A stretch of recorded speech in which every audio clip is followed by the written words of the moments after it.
Hi students, हम लोग मूल कंसेप्ट में पिछले लेक्चर में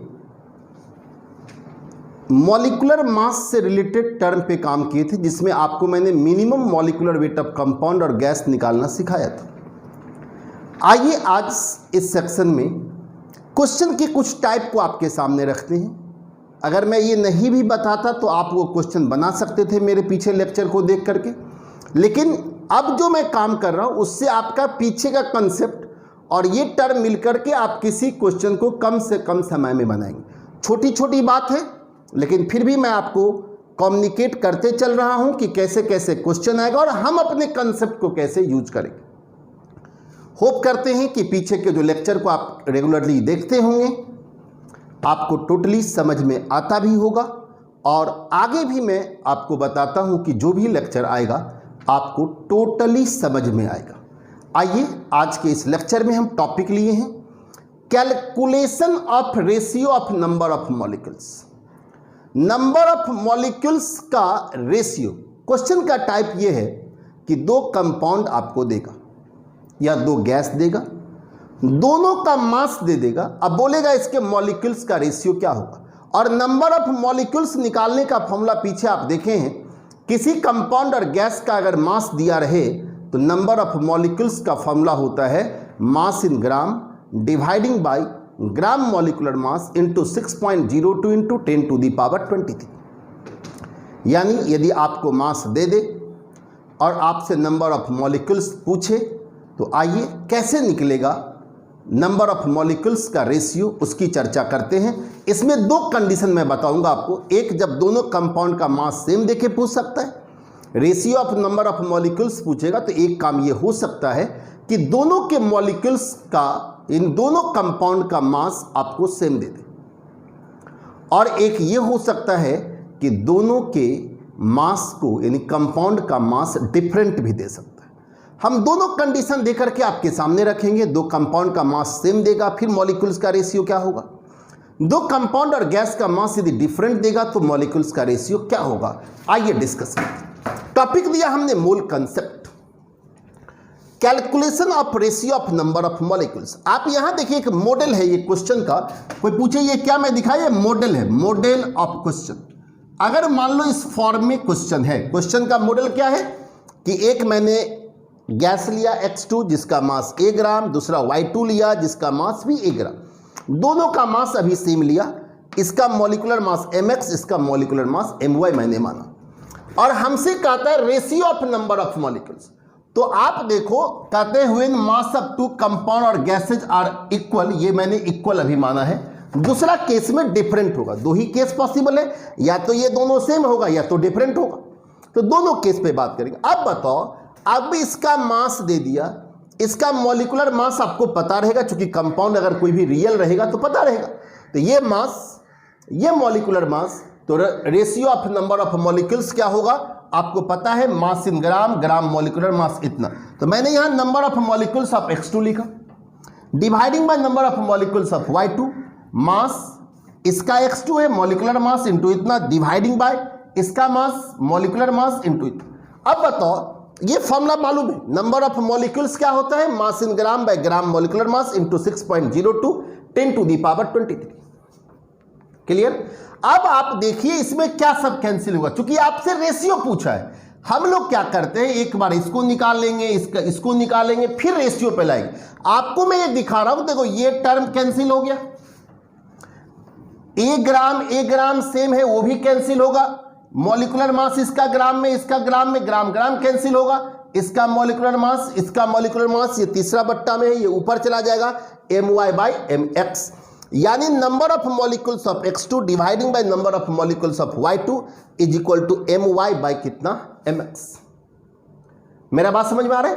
अब देखो, आप जो ये फॉर्मूला पढ़े थे, मैंने बोलो कि कुछ गलत कर रहे थे, लेकिन आप एक बार इसका पूरा कैलकुलेशन करेंगे, फिर आएंगे कैलकुलेशन करेंगे दूसरे का, फिर रेशियो पे लाएंगे।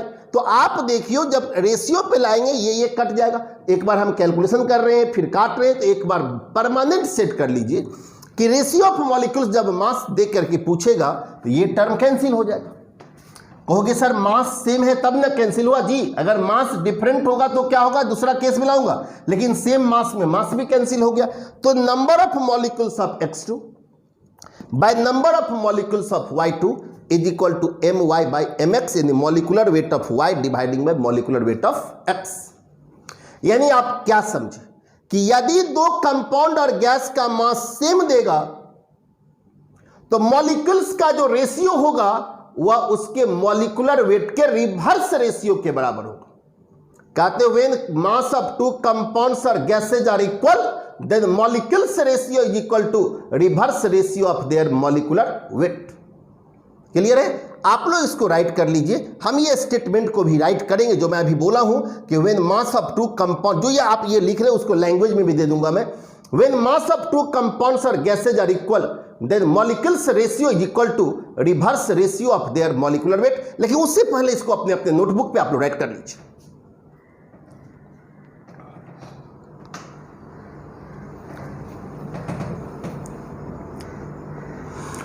हो गया राइट? अब देखो जो बात आपने लिखा है उसको एक लैंग्वेज बना के आपको मैं यहां देता हूं। कहते हैं when mass of two compounds और gases are equal then molecules ratio is equal to reverse ratio of their molecular weight. देख लीजिए, अगर दो कंपाउंड और गैस का मास सेम रहे तो मॉलिक्यूल्स का जो रेशियो है, देखो यहां ऊपर X2 यहां Y2 है, यहां My और यहां Mx है, तो मॉलिक्यूल्स का रेशियो उसके मॉलिकुलर वेट के रिवर्स रेशियो के क्या होगा, इक्वल होगा। आप इस बात को भी नोटबुक पे राइट कर लीजिए। लेकिन याद रहे ये टर्म तब एप्लीकेबल होगा जब दोनों मास सेम रहेगा। मास डिफरेंट रहेगा उसके बाद क्या होगी उसकी चर्चा भी कर देंगे। लेकिन फिलहाल एक बार मैं फिर से बोल देता हूं, when mass of two compounds और गैसेज आर इक्वल, दो कंपाउंड और गैस का मास यदि इक्वल रहे then molecules ratio is equal to reverse ratio of their molecular weight. तब जो मॉलिक्यूल्स का रेशियो होता है जी वह मॉलिकुलर वेट के रिवर्स रेशियो के क्या होता है, इक्वल होता है। क्लियर है? मुझे लगता है ये टर्म आपको क्लियर हो गया होगा। अब आइए हम लोग आगे की बात करेंगे। यहां पे मैं केस सेकेंड लेता हूं और सेकेंड केस में आपको ये दिखाते हैं कि यदि दो कंपाउंड और गैस का मास डिफरेंट रहे तब क्या होगा मॉलिक्यूल्स का रेशियो। आइए एक और दूसरा केस देखिए। यदि दो कंपाउंड्स और गैसेस का मास डिफरेंट हो तो क्या होगा, नंबर ऑफ मॉलिक्यूल्स का रेशियो। मैंने कंडीशन लिया है कि when mass of two compound और गैसेज आर डिफरेंट। यहां पे देख लो एक X2 Y2 लिया, A और B ग्राम कर दिया, मॉलिकुलर मास Mx My है, पीछे की तरह ही टाइप है लेकिन यहां पे मास डिफरेंट है। फॉर्मूला आप वही लगाते हो, molecules of X2 mass by molecular mass into इतना, molecular of Y2 mass by इतना, तो यहां पे ये सेम कैंसिल होगा, ग्राम ग्राम ग्राम ग्राम कैंसिल होगा। मास डिफरेंट है ये नहीं कटेगा तो A बाय B into My by Mx। अब देखो ये अगर कहिए तो अगर मैं यही टाइप कर दूं एक टाइप में, अगर ये सेम होगा तो कैंसिल होगा, तो पिछला टाइप में ये सेम था कट के ये बच गया था। अब बताओ जब दो कंपाउंड और गैस का मास डिफरेंट होगा तो मैंने लिखा है कि when mass of two compound और gases are different then molecules ratio is equal to, तब जो मॉलिक्यूल का रेशियो है ये इक्वल है किसके भाई, तो प्रोडक्ट ऑफ मास रेशियो, जो मास दिया रहेगा उसके रेशियो, और and reverse ratio of their molecular weight. देख लीजिए, यानी यदि दो कंपाउंड और गैस का मास डिफरेंट होगा तो मॉलिक्यूल्स का जो रेशियो होगा, मॉलिक्यूल्स का रेशियो क्या होगा, product of mass ratio and reverse ratio of their molecular wait. Product of mass ratio and reverse ratio of their molecular wait. Any objection? अब इसको भी आप लोग राइट कर लीजिए और इसके बेस पे हम आपको देते हैं कुछ क्वेश्चंस कि ratio of number of molecules कैसे निकालेंगे। दिमाग पे रखना पड़ेगा कि मास सेम दे सकता है, मास डिफरेंट देगा। एक बार मैं फिर से बोल दूं, मास यदि सेम देता है तो मॉलिकुलर वेट का रिवर्स रेशियो मॉलिक्यूल्स का रेशियो होता है, और मास यदि डिफरेंट देता है तो मास का रेशियो इनटू मॉलिक्यूलर वेट का रिवर्स रेशियो जो होता है वो नंबर ऑफ मॉलिक्यूल्स का रेशियो होता है। आप इस बात को पहले राइट डाउन कर लीजिए, और अगर जल्दीबाजी करूं तो आपको स्क्रीनशॉट लेना पड़ेगा। आप स्क्रीनशॉट लेकर के बाद में अपने नोटबुक पे राइट कर लीजिए। अब क्या करते हैं, इसके बेस पे हम आपको क्वेश्चन देते हैं, 2 क्वेश्चंस देते हैं या ज़्यादा भी देते हैं। अब आपको मौखिक, आप जो नंबर ऑफ मॉलिक्यूल्स का फॉर्मूला पढ़े हो कि mass in gram by gram molecular mass into 6.02 into 10 का पावर 23, मैं उसी से ला रहा हूं। लेकिन जब पर्टिकुलर क्वेश्चन पे आ रहा हूं तो रेशियो में कुछ टर्म जो हमेशा कैंसिल होगा, हर क्वेश्चन में जो कैंसिल करेंगे, थ्योरी बना के मैंने एक ही जगह क्या कर दिया, कैंसिल कर दिया। और अब इसके बेस पे आप क्वेश्चन देखिए, आप फॉर्मूला से बनाते थोड़ा सा ज्यादा टाइम लगता, अब यहां से आप उसको ओरल बना सकते हो, बिना फॉर्मूला का ये बनेगा। लेकिन कंसेप्ट वही है, फॉर्मूला के टर्म को ही मैंने लाया है। लेकिन फिलहाल इसको ज्यादा जानने के लिए आपको क्वेश्चंस पे काम करना पड़ेगा। मैं इस पे कुछ क्वेश्चंस लिखता हूं जिसको हम लोग मिलकर सॉल्व करेंगे, ठीक है। आइए, आपके सामने कुछ क्वेश्चंस रखे हैं, जो कंसेप्ट अभी आपने सीखा उसी के बेस पे क्वेश्चंस हैं। आइए जानते हैं इसको। कहते हैं calculate ratio of number of molecules in 1 gram of N2 and 1 gram of NH3।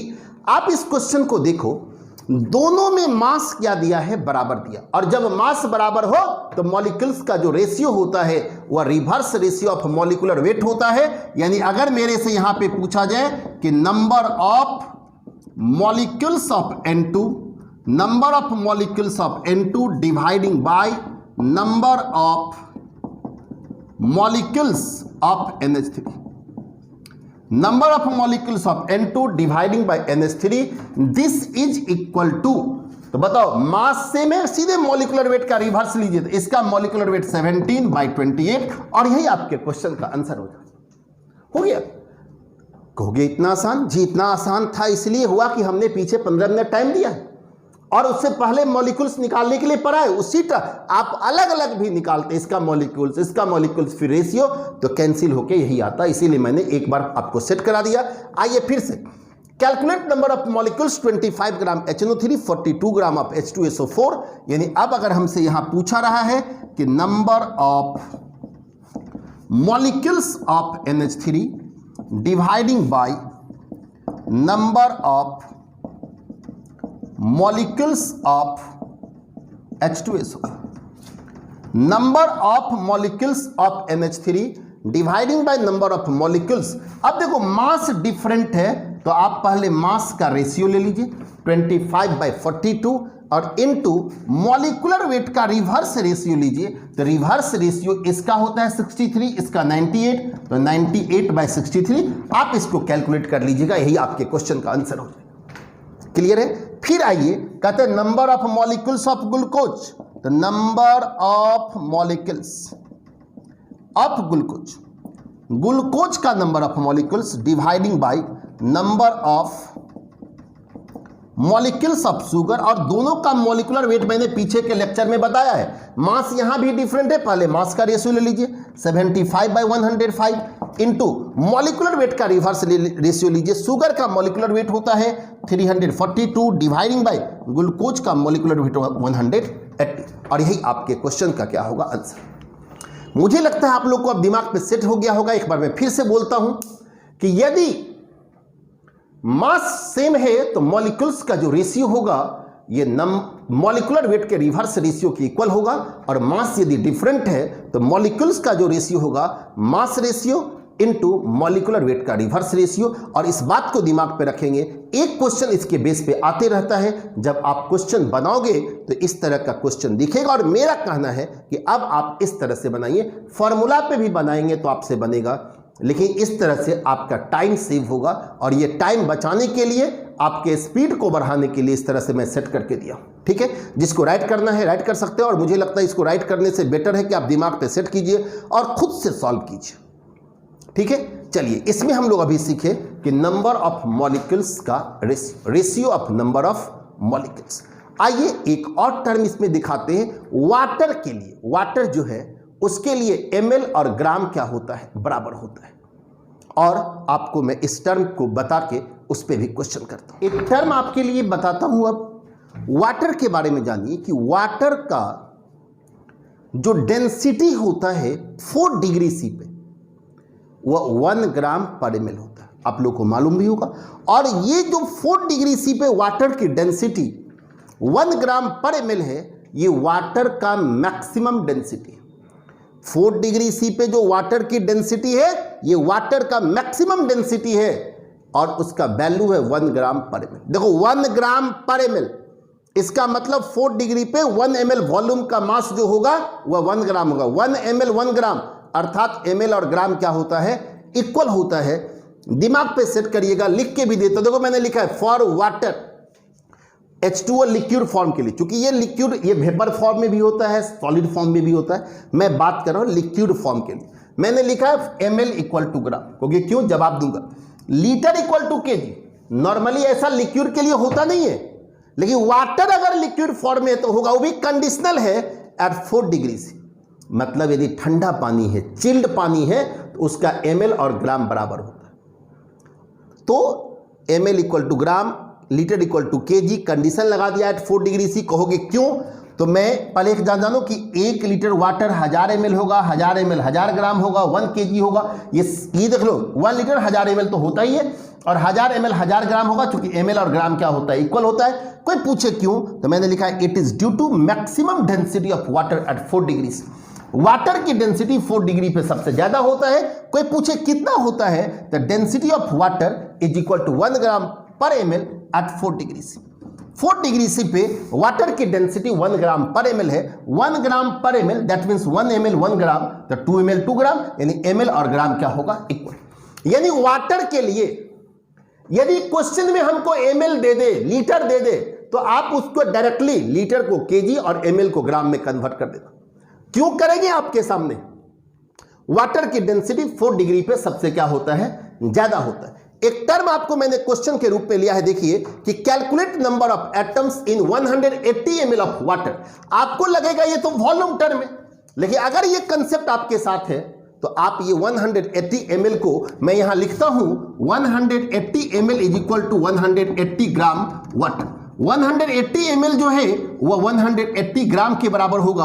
और अगर नंबर ऑफ एटम्स निकालना है, याद रहे ये मास कंपाउंड का है, वाटर कंपाउंड है, 180 ग्राम डिवाइडिंग बाय 18 ग्राम, क्योंकि वाटर का molecular mass into 6.02 10 to the power 23 और इंटू कितना होगा 3। क्यों 3 से मल्टीप्लाइड किया, क्योंकि mass by molecular mass into इतना तो नंबर ऑफ मॉलिक्यूल्स होता है, और एक मॉलिक्यूल में 3 एटम्स है, तो अलग से 3 से गुना कर दिया, डायरेक्ट आपको क्या कर दिया, एटम्स निकाल दिया। अब इसको आप कैलकुलेट करोगे तो ये क्या होगा बोलिए, ये यहां पे बच जाएगा 10, यानी ये 3 इंटू 6.02 10 टू दी पावर 24, और यही आपके क्वेश्चन का क्या होगा, आंसर होगा। और कहीं भी आप याद रखना कि वाटर का यदि ml दिया है, लीटर दिया है, तो आप लीटर को केजी, ml को ग्राम करना, कंडीशन। अब आप कहोगे यहां तो 4 डिग्री सी दिया है।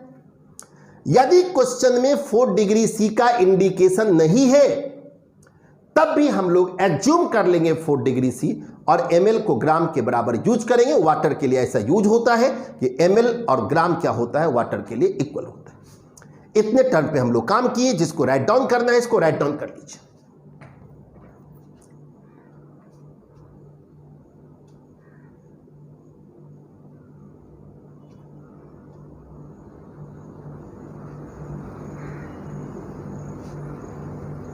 तो चलिए इस लेक्चर को हम यहीं पे रोकेंगे। इस लेक्चर में आपने सीखा ratio of number of molecules को निकालना, मास सेम रहे तो, डिफरेंट रहे तो, और वाटर का ml और ग्राम क्या होता है, इक्वल होता है। आगे के लेक्चर में आपको हम आयनिक मास और ग्राम आयनिक मास के कंसेप्ट की चर्चा करेंगे, लेकिन इस लेक्चर में इतना ही।